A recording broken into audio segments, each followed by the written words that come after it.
Hello all, in this video we'll have a look at the newly data mined Mage runes for Seasonal Discovery Phase 2. Now, just like with all the data mined videos, if you'd like to discover this by yourself and at your own pace, do watch this video at your own discretion, because we will be spoiling all of the runes here for both Phase 2 and possibly Phase 3, because there's a few slots in there, rune slots, that are not in Phase 2.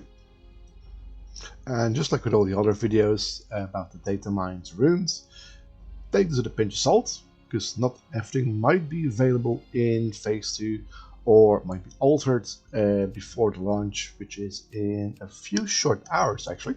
Yay!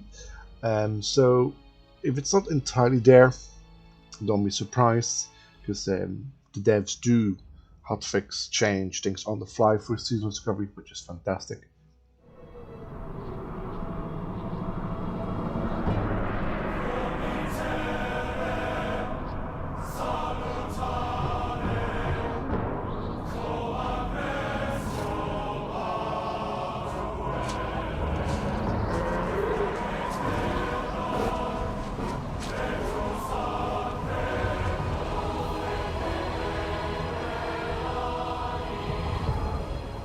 And begin with the engraving on the belt, Frostfire Bolt. Launches a bolt of frostfire at the enemy, causing loads of numbers, which I'm not going to read because numbers confuse me. Frostfire damage, slowing movement speed by 40% and causing another set of numbers. Frostfire damage over 9 seconds. This spell will be checked against the lower of the target's frost and fire resists and counts as both frost and fire damage. This is a very nice one for our mages. A nice bit of frost and fire damage there with a dot and a slow. Yes, please, that's very good, very good. Hot Streak. Anytime you score 2 non-periodic spell criticals in a row using Fireball, Fire Blast, Scorch or Living Bomb, your next Pyroblast spell cast within 10 seconds will be instant. Very good. We know Hot Streak from previous expansions, of course, but an instant Pyroblast? That's gonna hurt in the free-for-all, which is Stranglethorn Veil in Phase 2. Missile Barrage gives your Arcane Boss a 40% and your Fireball and Frostball spells a 20% chance to reduce the channel duration of next Arcane Missiles by 50%. Reduce the mana cost by 100, and missiles will fire every half a second. Now, Missile Barrage is already known to us from the Blizzard's presentation. So you're going to have lots of lasers flying about with this one. Then we have Spellfire Bolt. Launches a bolt of Spellfrost at the enemy, causing numbers, Spellfrost damage, and slowing the movement speed by 40% for 9 seconds. Just like the Frostfire Bolt. This will also be dependent on the resistances, Frost and Arcane this time, from your enemy target. Pretty much the same thing as the Frostfire Bolt without the dot. And with the same movement slowing effects, and this one is Arcane and Frost. So this might be used for healing as well. Then we go to the boots. Brain Freeze. No, it's not just slash your ice cream. Your frost damage spells with chilling effects have a 50% chance to cause to your next fireball, spell frost or frostfire bolt to be instant and cost no mana. Very good. Also to combat your mana issues you might be having. You're gonna have loads of things to combat mana issues in Phase 2. You got your mana jades. You got a few scrolls I've seen as well, like a mini evocation. That's very interesting. So yeah, that's going to be interesting to see how mana is going to be going into Phase 2. And then we have the Chronostatic Preservation. We've seen this in the presentation as well. It fuses arcane, fire, and frost magic to freeze chromatic energies into a stored state for later use. You can hold this energy for up to 15 seconds before it combusts and expires.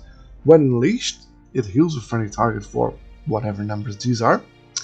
And the spell is considered arcane, fire, and frost for any interactions with spells or talents and effects.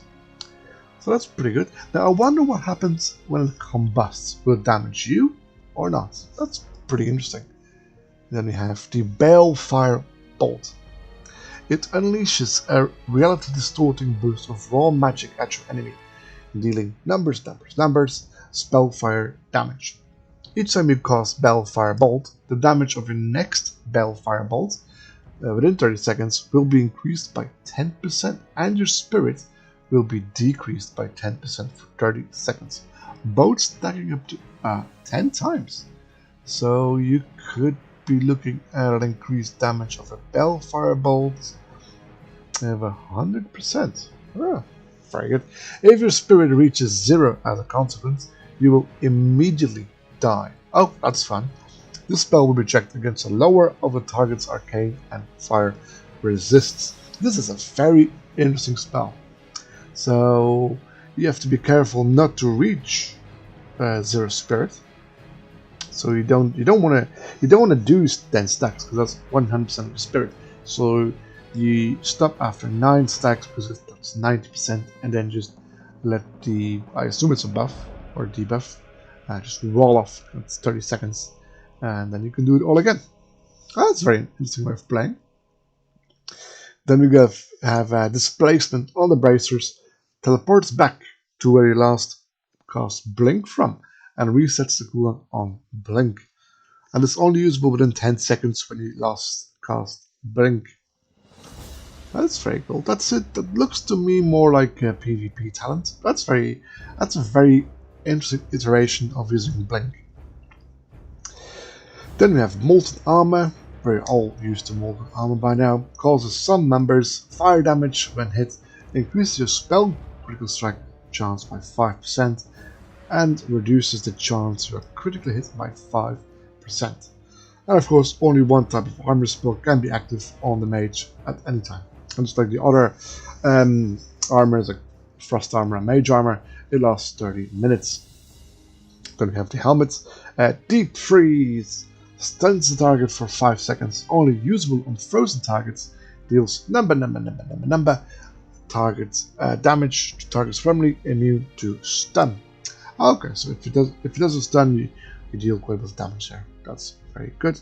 Also looks more like a PvP talent, to be fairly honest, unless you use it on bosses, which are usually immune to stun. So that's a nice buff to the frost mages. Then we have Temporal Anomaly.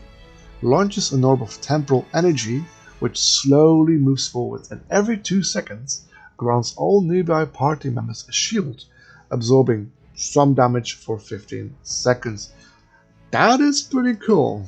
That is very, very new, and will be, look, it's a helmet, so that probably will be phase 3.